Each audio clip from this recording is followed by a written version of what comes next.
Hello प्यारे दोस्तों, मैं राज सर राज फिजिक्स क्लासेस में आपका स्वागत करता हूं। आज हम लोग फिजिक्स का ऑब्जेक्टिव का सेट लगाएंगे। तो आप लोग अपना जो है चेक कीजिएगा कि कितना जो है ना आपका सही होता है। ठीक है, आप मेरे साथ जो है सेट का प्रैक्टिस कीजिए। और ये 10th 12th और जितना भी जनरल कंपटीशन का एग्ज़ाम है, चाहे वो एसएससी हो, सीजीएल हो, सीएचएसएल हो, रेलवे हो, सभी के लिए काफ़ी इम्पोर्टेंट है, जो साइंस के पॉइंट से है। ठीक है ना। तो चलिए हम लोग स्टार्ट करते हैं। तो आज का पहला क्वेश्चन है,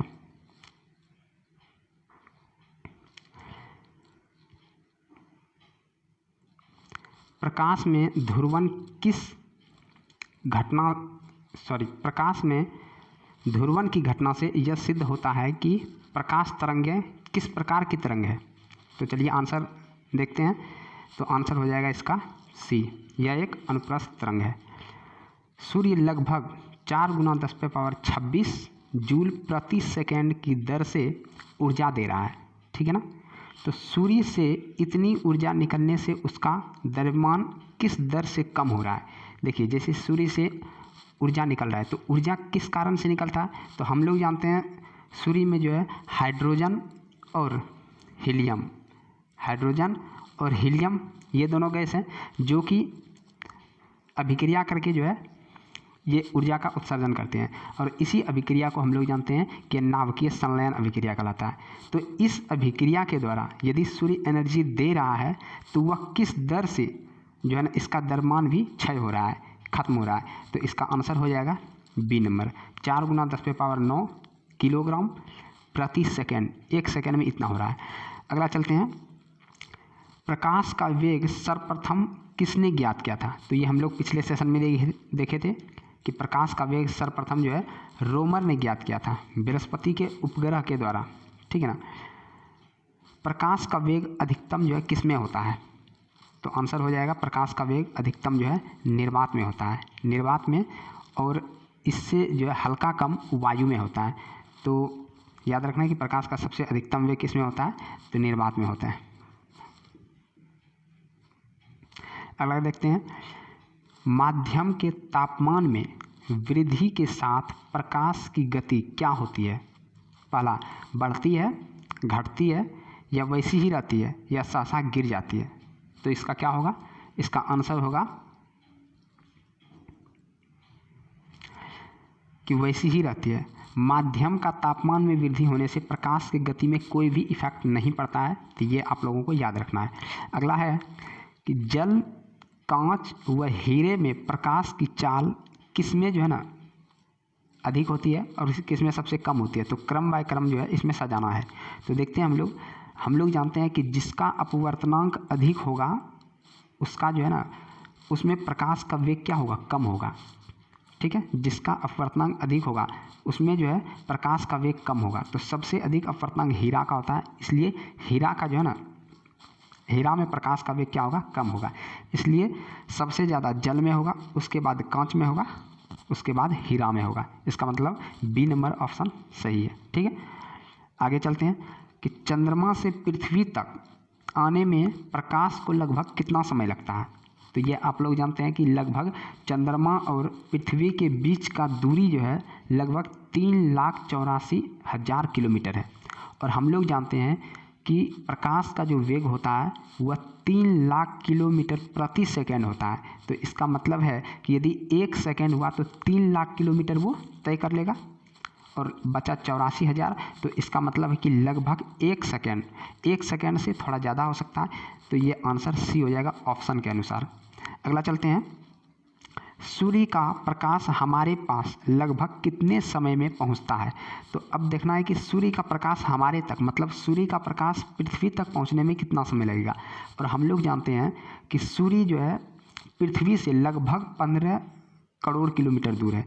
तो इसका जो प्रकाश है तो हम लोग कैसे निकालेंगे इसका।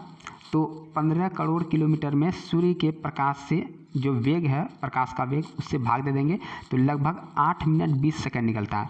तो ऑप्शन के हिसाब से 8 मिनट इसका ए नंबर आंसर सही हो जाएगा। तो चलिए हम लोग चलते हैं, अगला क्वेश्चन देखते हैं। प्रकाश का वेग कितना होता है। अब यहाँ पे देखिए कि प्रकाश का वेग देखना है कि कितना होता है। पहला नंबर ऑप्शन है 3 × 10⁸ सेंटीमीटर प्रति सेकेंड। ये तो होगा नहीं क्योंकि सेंटीमीटर होता ही नहीं है, ठीक है ना। तो आगे देखेंगे, उसके बाद है 3 × 10⁸ मीटर प्रति सेकेंड। तो ये आंसर देखना है आपको। उसके बाद देखेंगे 3 × 10⁸ किलोमीटर प्रति सेकेंड या 3 × 10⁸ माइल सेकेंड, ठीक है, या मील सेकेंड बोलते हैं इसको।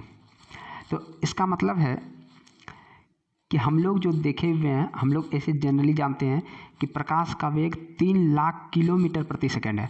और किलोमीटर एक ऑप्शन यहाँ है, लेकिन ये 3 लाख नहीं है। 3 लाख के लिए, किलोमीटर के लिए हम लोग देखेंगे तो 10⁵ होगा, लेकिन यहाँ 10⁸ है, ठीक है। तो ये यहाँ मीटर में देखते हैं, तो मीटर में ऑप्शन यहाँ बी नंबर सही हो जाएगा। आगे है अगला क्वेश्चन, सूर्य ग्रहण के समय सूर्य का कौन सा भाग दिखाई देता है। तो पहला ऑप्शन है वर्णमंडल, दूसरा ऑप्शन है किरीट, तीसरा ऑप्शन है प्रभामंडल या चौथा ऑप्शन है इनमें से कोई नहीं। तो आंसर होगा बी नंबर।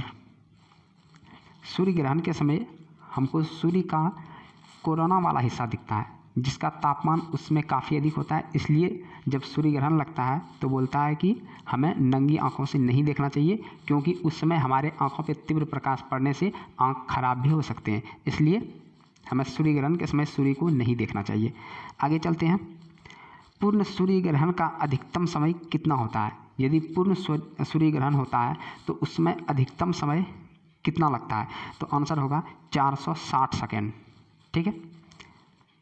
इसको यदि मिनट में चाहते हैं तो 60 से हम लोग भाग दे देंगे, ठीक है। तो 7 मिनट 40 सेकेंड लगभग लगता है। आगे देखते हैं कि सूर्य ग्रहण तब होता है। अब सूर्य ग्रहण कब होता है।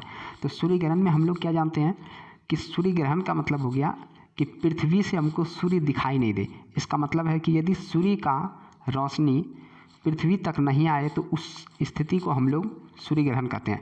अर्थात यदि हम लोग मान लें कि ये जो है पृथ्वी है और ये सूर्य है, ठीक है। अब यदि इस सूर्य का प्रकाश पृथ्वी तक नहीं आए तो इसका मतलब है बीच में कोई ना कोई आएगा। यदि बीच में कोई आ रहा है तो इसका मतलब है कि बीच में कौन है, पृथ्वी का उपग्रह चंद्रमा।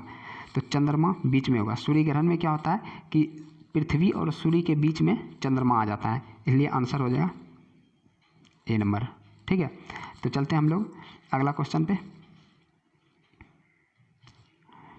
तो यहाँ पे बताना है चंद्र ग्रहण घटित होता है। यह चंद्र ग्रहण कब होता है, अमावस्या के दिन या पूर्णिमा के दिन या अर्धचंद्र के दिन या अमावस्या एवं पूर्णिमा दोनों दिन होता है। तो आंसर जानना है कि चंद्र ग्रहण अभी हाल फिलहाल में ही लगा है चंद्र ग्रहण।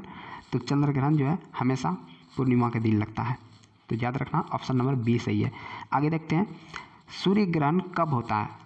सूर्य ग्रहण जो होता है वह कब होता है। पहला प्रतिपदा जिसको अमावस्या कहते हैं, बी नंबर में है पूर्णिमा को या किसी भी दिन को या चतुर्थांश चंद्रमा के दिन को। तो इसमें ऑप्शन हो जाएगा अमावस्या के दिन। सूर्य ग्रहण कब होता है, अमावस्या के दिन, और चंद्र ग्रहण कब होता है, पूर्णिमा के दिन।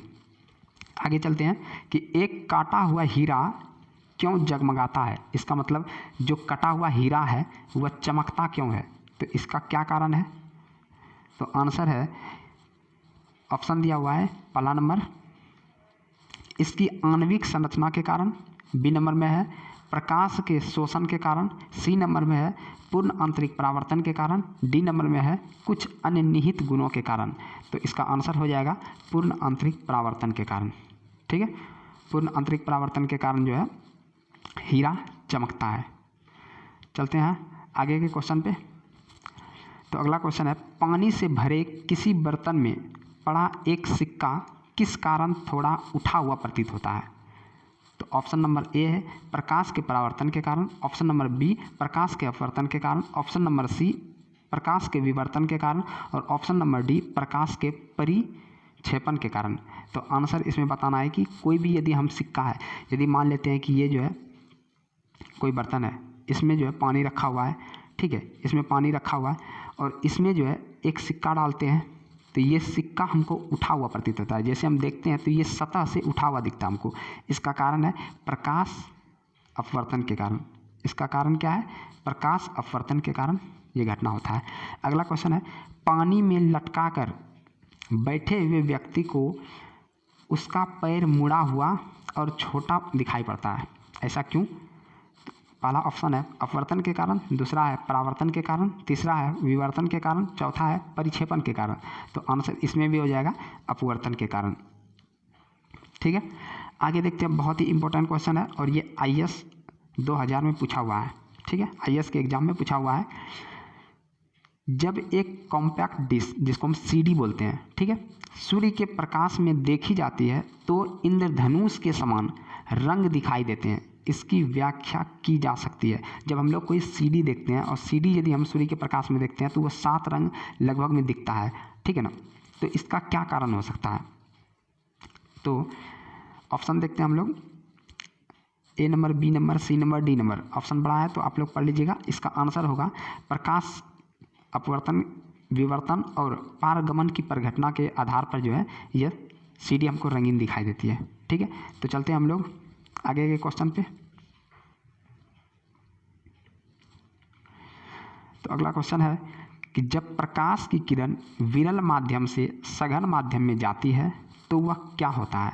देखिए, जब प्रकाश की किरण है, मान लेते हैं कि ये प्रकाश, ये जो है अपवर्तक सतह है, ठीक है, ये माध्यम है, मान लेते हैं कि ये वायु है, ठीक है, ये एक माध्यम है जो कि वायु है, ठीक है।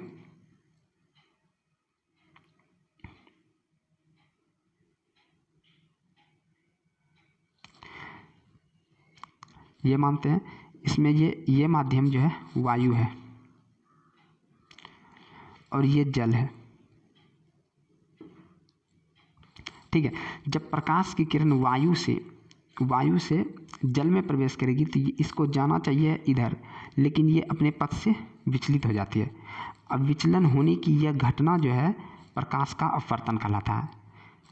तो याद रखना है, जब क्वेश्चन दिया हुआ है जब प्रकाश की किरण विरल माध्यम से सघन में जाती है, तो विरल से सघन में जाएगी तो इसको जाना चाहिए था सीधा, लेकिन यह अभिलंब की ओर झुक गया। इसका मतलब है, इसका आंसर हो जाएगा कि अभिलंब की ओर झुक जाएगी। तो ऑप्शन नंबर B जो है इसका सही हो जाएगा।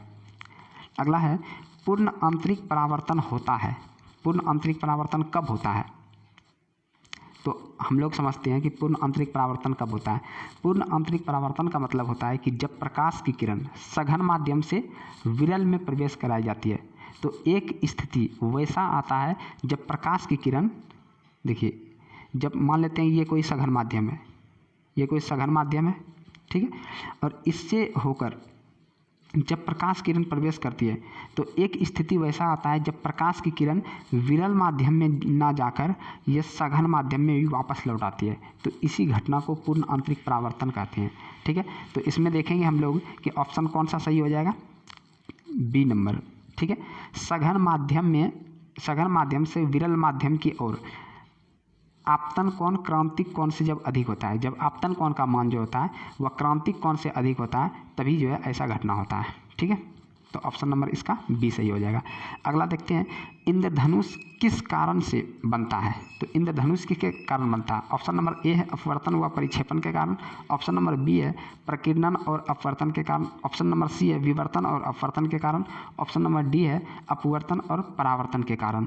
तो इसमें जानना है आपको कि इंद्रधनुष किस कारण से बनता है?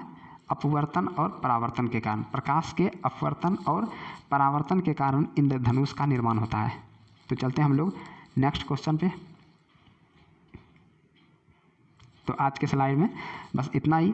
तो आप लोग बताइए कमेंट करके कि आप लोगों का कितना आंसर सही हुआ है, आप हमें कमेंट करके बताइए। और नेक्स्ट टाइम भी इसी तरह जो है साइंस का वीडियो अपलोड होते रहेगा।